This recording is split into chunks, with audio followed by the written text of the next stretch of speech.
இவ்வளோ பேரையும் ஒரே ஷெடியூலில் நீங்கள் யுனைட் பண்ணி ஷூட் போனது எப்படி சாத்தியமாச்சு? சாத்தியமாயிருச்சு. எவ்வளோ கஷ்டம், அதோட ஸ்ட்ரகிள்ஸ் கஷ்டம்லாம் இல்லை. அப்கமிங் டேரக்டர்ஸ்க்கு நீங்கள் ஏதாவது சொல்லலாம், அதுக்காக கேட்குறேன். எனக்கு நேரம் நல்லா இருந்திருக்கு.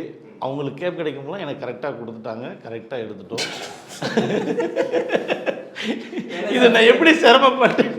அதாவது இப்போ எனக்கெல்லாம் முன்னாடியே முன்கூட்டியே 3 மாதம் 4 மாதத்துக்கு முன்னாடி இந்த டேட் தான் பிளாக் பண்ணி கரெக்டாக அந்த டேட்டில் ஷூட்டிங் ஆரம்பித்து கரெக்டாக அந்த டேட்டில் ஷெட்யூல் பேக் பண்ணி அழகாக வந்தாங்க. அதனால தான் இத்தனை ஆர்டிஸ்ட்டு நிறைய பேர் இருக்காங்க படத்தில். எல்லாரோட நிறைய ஆல் ஆர்டிஸ்ட் காம்பினேஷன் சீன்ஸ் இருக்குது. கிளைமேக்ஸ்லாம் எவ்வளோ நாள் எடுத்தோம் தலைவரே? ஒரு 7 நாள் எடுத்தோம்.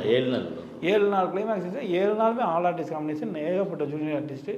இது எல்லாமே முன்னாடியே பக்காவாக பிளான் பண்ணி இந்த தேதியில் ஷூட் போனோம், இந்த தேதியில் போனோம், கரெக்டாக ப்ராப்பராக அதை எக்ஸிக்யூட் பண்ணி கரெக்டாக முடித்தாங்க. ஒரே ஷெட்யூலில் சிறப்பாக நிறைவடைந்தது. அதுக்கு மிக முக்கியமான காரணம் எங்கள் இயக்குனருடைய அந்த பிளானிங் அண்ட் ப்ரொடியூசர். நான் எப்பவுமே மிஸ்டர் கோல்ட் கடலை எண்ணெய் தான் வாங்குறேன். ஏன் தெரியுமா? சாதாரண ஆயிலை விட சமையல் டேஸ்டாவும் இருக்கும், ஹெல்தியாவும் இருக்கும்.